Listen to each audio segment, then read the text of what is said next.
at least every 2 days in the show. And it's just worrying to see how we can go from a country that was well run. Yes, of course, we know there are things that get hidden that we don't hear about in the media. And then suddenly all these stories coming up about violence against protesters, even the protests themselves, in terms of how activists and the people in the country are feeling that they're not being given a voice to voice out, whatever it is their concerns are in terms of governance in the country, and so on and so on. When the hospitals get attacked, for me, that's when it starts going downhill. It becomes now almost like a war zone. Yeah, troubling times, not just for Kenya, but the East African region in general. And we go to Uganda now, where a new political force has emerged in Uganda with the official launch of the People's Front for Freedom. And that's a party that's linked to detained opposition leader Dr. Kizza Besigye. The launch event in Kampala drew supporters bearing his image despite his continued detention on treason charges since November last year. Besigye, a four-time presidential candidate and long-time critic of President Yoweri Museveni, was expected to address the gathering virtually or through a written message. And his arrest stems from accusations of plotting to overthrow the government, which his allies strongly deny. With elections just over a year away now, what does this new party hope to achieve? Well, joining us now is Harold Kaija, who's the Deputy Chief of Staff in charge of publicity, mobilization and political affairs for the People's Front for Freedom. Thanks very much indeed for joining us, and welcome to the program, Mr. Kaija. Thank you, Peter. I'm happy to join you this morning. Great to hear from you. So what prompted the decision to launch the People's Front for Freedom now, especially with Dr. Besigye incarcerated? Apparently, the political space in Uganda has been shrinking of multipartyism. What happens is the dictator in Kampala decided was to cripple all the political parties, divide them, and make sure that he had even said that by 2021, we'll never have a single opposition political party. He came to our party, gave a lot of money to the party president and the secretary general, and they decided to alienate, to try to scaffold the party, that it stops doing what we are doing. Because in the past, you must have been seeing reports of demonstration against the human abuse of human rights, the economy, corruption, and the rest. So he had wanted the political parties just only to keep at headquarters and make statements. So in that kind of situation, we who were against that kind of move, who felt that we cannot work for the junta, we got out and then started mobilizing.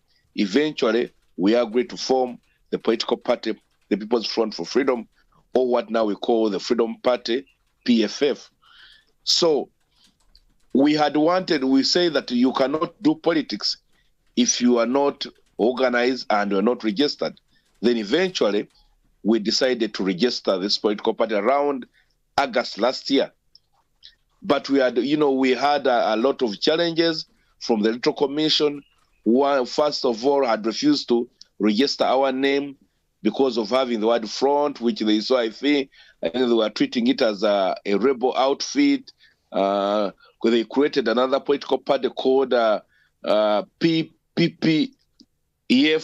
So they say that actually PFF sounds like PPF. We challenged them because one of our leaders is a lawyer.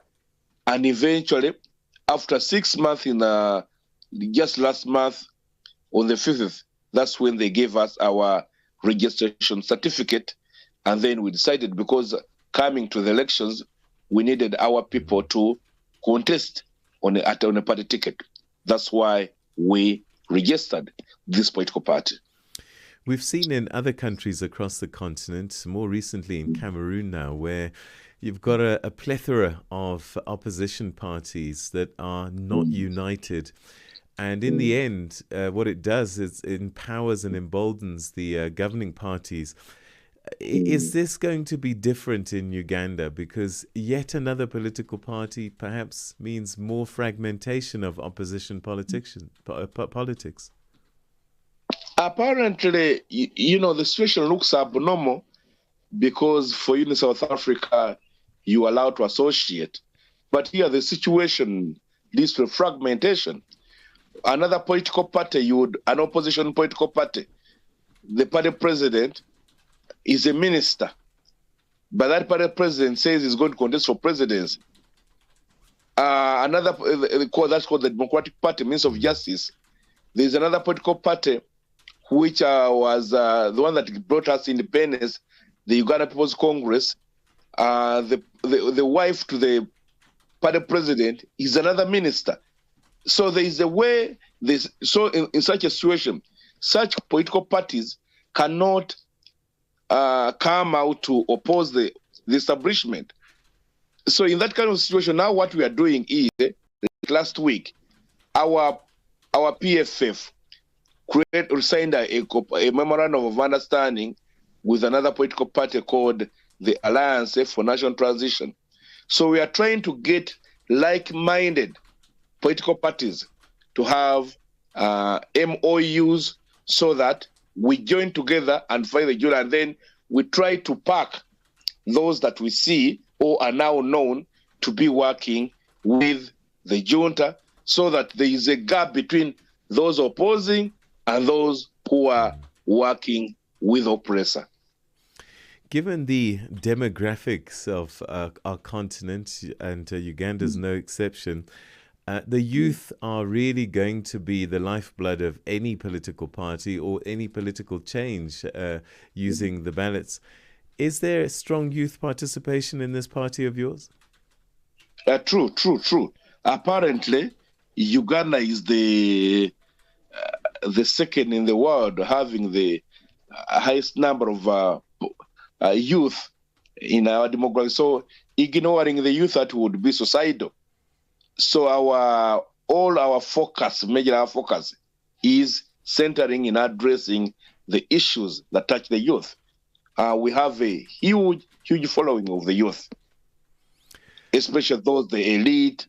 Actually, if you see now, we have writes about us that they see as a party that has now given trust to the elite, because apparently the elite had now started looking at politics as a game of those, the wannabes. So we're trying to say, guys, wait a minute, come in here, we can provide leadership.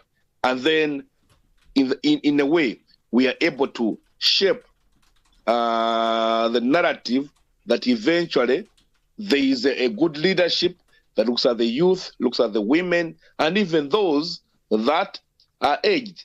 Like the way we've designed our political party, there is an arm which we call the arm of eminent persons.